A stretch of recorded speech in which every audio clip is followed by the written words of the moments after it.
Let me present to you for the first time ever a phone camera versus a real camera comparison where it's actually hard to tell which one is which.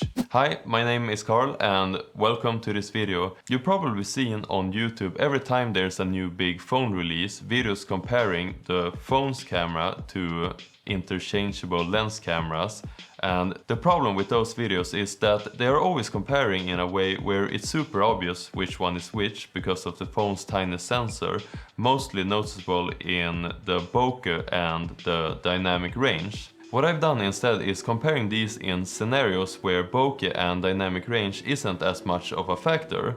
In some photos I have even used bracketing to compensate for the lack of dynamic range. So you could view this as cheating, but this video is not to test which one is better, because we both know that the camera is obviously going to be better because of its bigger sensor size and the optics, but just to show that phones can be very capable, especially if you use techniques like bracketing. Someone once said, everybody's a genius, but if you judge a fish by its ability to climb a tree, it will live its whole life believing that it's stupid. With that said, I prepared a montage with photos and videos from the Sony a7 III, which I'm filming on right now, versus the Sony Xperia Pro, which was very kindly lent to me. The Xperia Pro have 3 different cameras with the focal length 16, 24 and 70, which are great, but I think this video is just as applicable to most other modern phones. All of the footage you're about to see are edited to look the best possible, but I've only messed with the color and the exposure values. No sharpness have been added or subtracted. Enjoy!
Alright, so be honest now. Let me know down in the comments how many of these you actually got right. But seriously, real talk, as I said earlier in the video, this is not me trying to convince you that phones are just as good as real cameras, because that's just not true. If you were to look at these files in full resolution on your computer, you could easily tell which one is which because of the amount of detail and resolution, but that's what makes this interesting, because the only one pixel peeping our photos is ourselves. Then we post it on Instagram in a pretty small resolution and view it on pretty small displays, and then we go on with our lives. I have to say though, I'm very pleased with the image quality coming from this phone camera. especially to be posted on social media platforms like Instagram and YouTube. Bokeh lovers will though have to hang on to their big cameras for a while longer, but as you probably know, phones have been starting to emulate bokeh even in videos now, but there's still ways to go to look as good as the real thing. But I mean, they're getting there, so please hit the old thumbs up button on your way out and maybe subscribe if you want to see more videos like this. That would be highly appreciated. Anyway, thank you for watching, have a great rest of your day, and I will see you in the next one. Peace out!